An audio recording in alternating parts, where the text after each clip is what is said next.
Round it runs a fence of bronze, beside it a garden full of aconite, saffron, and garlic. A world lit from below. Dirt meets dirt at the horizon. The birds had their god by a tract of useless land at the entrance. To become a ghost, make sure everyone knows your name, as you wrong against a god and are killed in the act by a weapon. Be without spouse or child, lest they pray in earnest on your behalf. Make your face ugly, with unhappiness. Wish you had been born in the street by a less mangy dog. Have blood on your hands before you start. Have blood on your lips when you are stopped. The farther in you go, the darker it gets, isolating. The deeper you delve, the more effort it takes to extricate, the longer you are gone. I stand in the alley streets between the square mud tombs. Looking up and down, I see no one. Then the sun threatens, and as I lie in the cool, I hear the scratch of shovels. I hope they don't find me.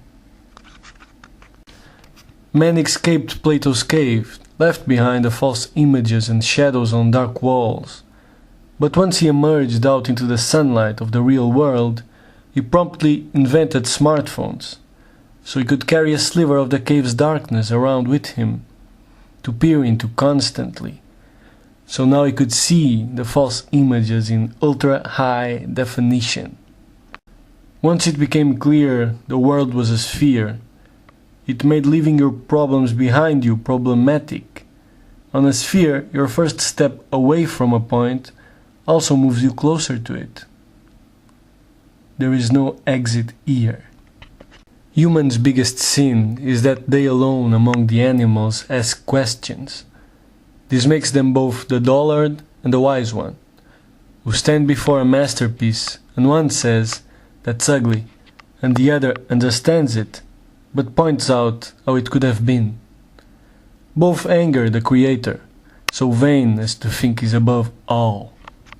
Just as one who has their hair tied back with vipers may hang from a hung man by the teeth of their skin muscle needed until it is stripped partially off to make an amulet, so too slivers of the wood of a killed faker soaked in his gore are prized by tonsured fools.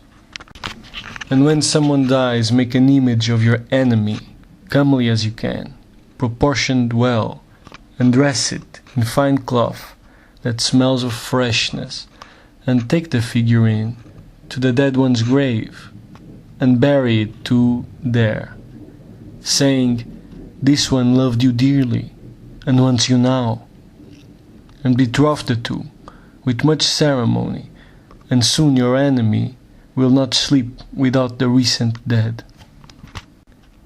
Defective and favorable entrails. Look daily.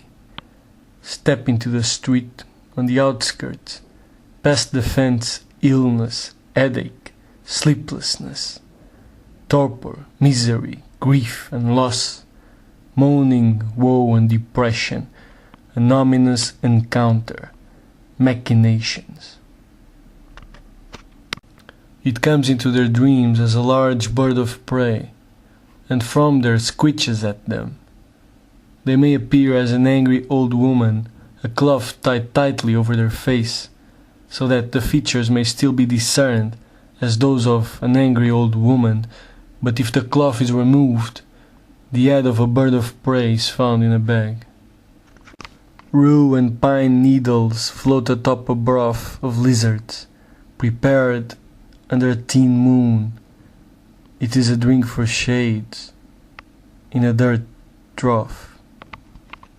Drop the screaming head of a horse in orange fire, drop the silent heads of reptiles in blue water, lay to rest the black head of a dog in the brown earth. In each hand sweetbread, 2 coins under your tongue. Help not the lame pick up sticks. Help not the drowned out of sticks. Sit on a cold, hard floor. Be not curious. Feed the greedy.